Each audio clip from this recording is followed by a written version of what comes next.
Hi friends, நாம இன்னைக்கு செய்ய போறது வாங்கிபாத். அதுக்கான மசாலா எப்படி ஃபர்ஸ்ட் வந்துட்டு மசாலா ஒன்று ப்ரிப்பேர் பண்ணணும், அதுக்கப்புறம் ரைஸ் ப்ரிப்பேர் பண்ணணும். முதல் மசாலா எப்படி ப்ரிப்பேர் பண்றதுன்னு பார்ப்போம். ஸ்டார்ட் பண்ணலாமா? Let's do it.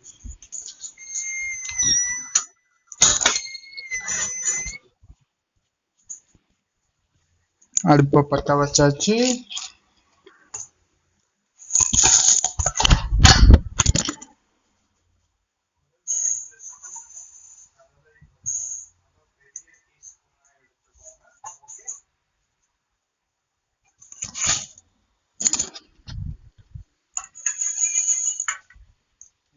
நீங்க மைல்டு ஃப்ளேம்ல தான் நீங்க ஃப்ரை பண்ணணும்.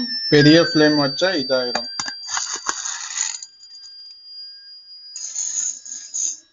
அப்புறம் ஒரு ஸ்பூனு உளுந்தம் பருப்பு, இது ரெண்டுமே நல்லா ஃப்ரை ஆகட்டும்.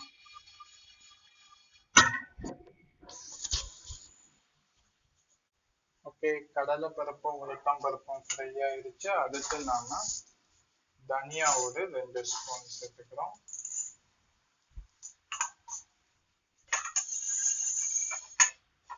தனியாவும் ஃப்ரை ஆகிறப்போ ஒரு 10 கிராம்பு,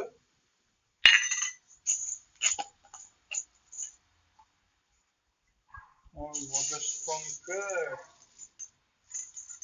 மிளகு சேர்க்கிறோம். அப்புறம் ஒரு ஸ்பூன் ஜீரகம், அப்புறம் ஒரு 5 to 10 கிராம்ஸ் அளவுக்கு சின்னமன் பட்டை சேர்க்கிறோம். ஏன்னா இந்த ரெசிபிக்கு வந்துட்டு பட்டை ஃப்ளேவர் வந்துட்டு ரொம்ப இம்பார்ட்டன்ட். பட்டை தான் இந்த ரெசிபிக்கான ஃப்ளேவர் தருது.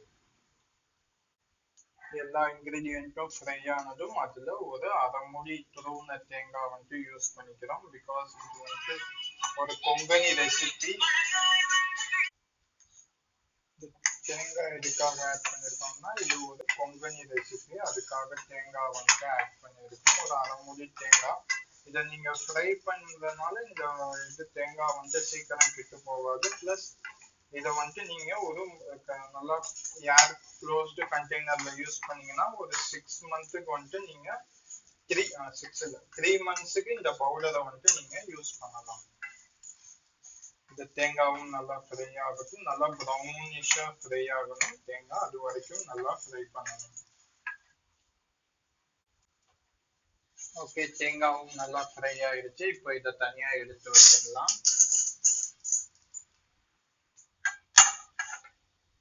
இந்த சேம் வானலில ஒரு ஸ்பூன் அளவுக்கு எண்ணெயை ஊத்திட்டு ஒரு 10ல இருந்து 11 சிவப்பு மிளகாய், காஞ்ச மிளகாவை நீங்க இது பண்ணிக்கோங்க. நல்லா சூடு பண்ணிக்கிட்டு இதோட சேர்த்து ஆற வச்சிருங்க. அடுத்து அதை பவுடரா அரைச்சிட்டு நம்ம வாங்கி பாத் எப்படி செய்யறதுன்னு சொல்லிட்டு பார்ப்போம். ஓகே ஓகே, வாங்கி பாத்துக்கான பவுடர் செஞ்சு முடிச்சாச்சு. இப்போ வாங்கி பாத் எப்படி செய்யறதுன்னு சொல்லிட்டு பார்ப்போம். ஓகே, அடுப்பை பற்ற வச்சுக்கலாம். இதுக்கு வந்துட்டு நம்ம யூஸ் பண்ண வேண்டியது நல்லெண்ணெய் இல்ல கடலெண்ணெய். இந்த 2 எண்ணெயில செஞ்சா மட்டும்தான் டேஸ்டா இருக்கும். நானும் நல்லெண்ணெய் யூஸ் பண்ணியிருக்கேன். ஓகே, சூடாகட்டும்.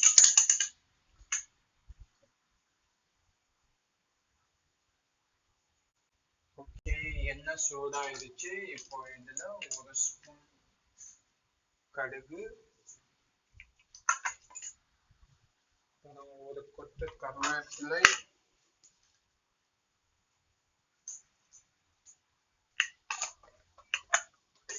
ரெண்டு பச்சை மிளகாய்.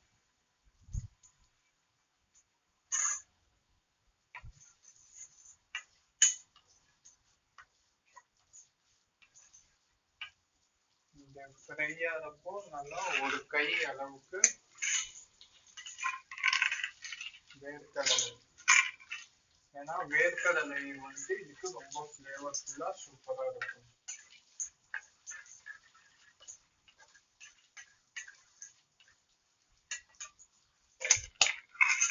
இது ஃப்ரை ஆகிறப்பயே ஒரு நல்லா பெரிய கத்திரிக்காய் வச்சு 2 கத்திரிக்காவை நல்லா குட்டி குட்டியா ஸ்லைஸ் பண்ணி வச்சிருக்கேன். அதை சேர்த்துக்கிறோம். அதை எண்ணெயிலேயே ஃப்ரை ஆகட்டும். ஏன்னா எண்ணெயிலேயே நம்ம வந்துட்டு கத்திரிக்காவை ஃப்ரை பண்ணிடணும். அடுத்து நம்ம இதுல புளி தண்ணி நம்ம சேர்த்துட்டோம்னா கத்திரிக்காய் வந்துட்டு ஃப்ரை ஆகாது. அதனால எண்ணெயிலேயே நல்லா ஃப்ரை ஆகட்டும். இதுக்கு வந்துட்டு நம்ம முள்ளு கத்திரிக்காய் தான் யூஸ் பண்ணணும். அப்பதான் டேஸ்டா இருக்கும். ஒரு சின்ன உருளைக்கிழங்கு ஒண்ணு அப்படியே கூட சேர்த்துக்கிறேன். சரி, நல்லா கலந்து விட்டுக்கோங்க. கலந்து விட்டுட்டு அடுப்பை சிம்மில் ஆக்கிக்கோங்க. சிம்மில் ஆக்கி மூடி வச்சிருங்க. மூடி வச்சதும் ஒரு 2 நிமிஷத்துக்கு ஒருக்க கலந்து விடுங்க. 10 நிமிஷத்துல உங்களுக்கு ஃப்ரை ஆயிடும். ஓகே ஓகே, கத்திரிக்காய் வந்துட்டு இப்போ நல்லா ஃப்ரை ஆயிடுச்சு. இதுக்கு இப்போ அடுத்து இதை சேர்க்கிறோம். நான் ஒரு எலுமிச்சம்பழம், குட்டி எலுமிச்சம்பழம் அளவுக்கு புளி தண்ணியில கரைச்சி வச்சிருக்கேன். அந்த தண்ணியை வந்துட்டு சேர்த்துக்கணும், புளி தண்ணி. நான் செய்யறது வந்துட்டு ஒரு 2 பேர் சாப்பிடுறதுக்கான அளவுக்கு நான் செய்யறேன். நீங்க கொஞ்சம் ஜாஸ்தியா வேணும் அப்படின்னா நீங்க கொஞ்சம் ஜாஸ்தியா சேர்த்துக்கணும். புளி தண்ணி ஊற்றியாச்சு. இப்போ இந்த ரெசிபிக்கு தேவையான அளவு உப்பு சேர்த்துக்கிறேன்.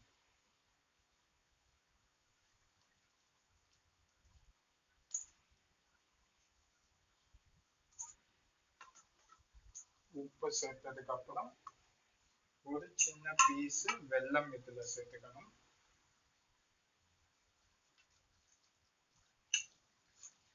வெல்லமும் இதுக்கு ரொம்ப இம்பார்ட்டன்ட். ஏன்னா அதுவும் டேஸ்டுக்கு ரொம்ப இம்பார்ட்டன்ட் ஆனது.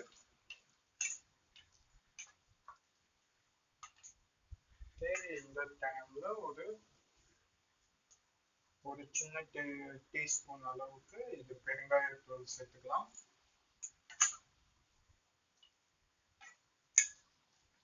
இது கொதி வரட்டும். கொதி வந்ததும் நம்ம மசாலா பவுடரை இதுல சேர்க்கணும். ஓகே, கொதி வந்துடுச்சு. இப்போ நம்ம அந்த வாங்கிபாத் மசாலாவை சேர்த்துக்கலாம். போடுறதுக்கு முன்னாடி நல்லா 2-3 வாட்டி அதை மிக்ஸ் பண்ணிக்கோங்க. மிக்ஸ் பண்ணிட்டு இதை நான் 2 பேத்துக்கு செய்யறதுனால ஒரு டேபிள் ஸ்பூன் அளவுக்கு போட்டா போதும். அவ்வளவுதான், ரொம்ப எல்லாம் போட தேவையில்லை. ஒரு டேபிள் ஸ்பூன் அளவுக்கு போட்டா போதும் ஒரு 2 பேருக்கு செய்யறதுக்கு.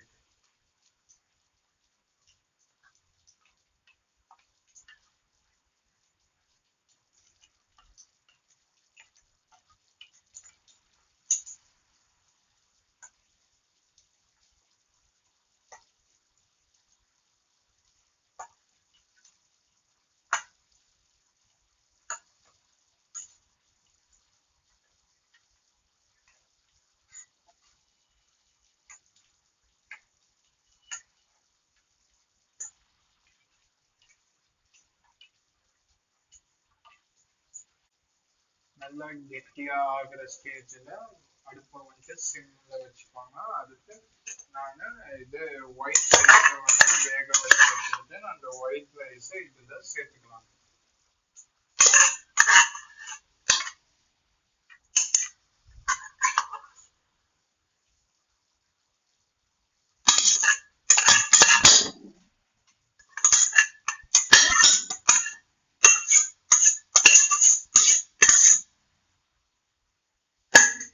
இந்த ஒயிட் ரைஸை மிக்ஸ் பண்ணலாம்.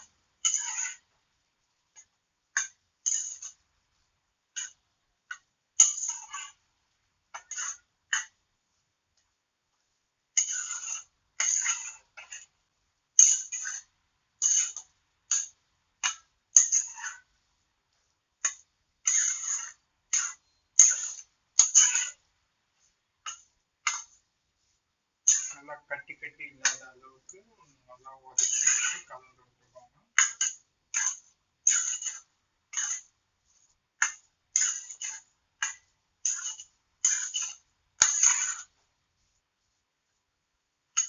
கலந்தாச்சு. இப்போ மேல ஒரு கை அளவுக்கு கொத்தமல்லி தழை தூவி விடுறோம்.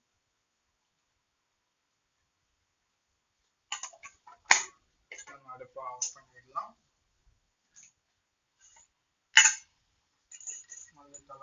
பண்ணதும் இதுக்கு மேல ஒரு டேபிள் ஸ்பூன் அளவுக்கு நெய். இந்த ஃப்ளேவருக்காக தான் ஆட் பண்றது. நீங்க வேணாம்னாலும் ஒன்றும் பிரச்சனை இல்லை. ஓகே ஃப்ரெண்ட்ஸ், டேஸ்டான வாங்கிபாத் ரெசிபி ரெடி. நீங்களும் வீட்டில் செஞ்சு பாருங்க, என்ஜாய் பண்ணுங்க. உங்களுக்கு என்னோட வீடியோஸ் வந்து பிடிச்சிருந்துச்சுன்னா உங்க ஃப்ரெண்ட்ஸுக்கெல்லாம் ஷேர் பண்ணுங்க, சப்ஸ்கிரைப் பண்ணுங்க, லைக் பண்ணுங்க. ஓகே, பாய். நெக்ஸ்ட் வீக் இன்னொரு சூப்பரான ரெசிபியோட பார்ப்போம்.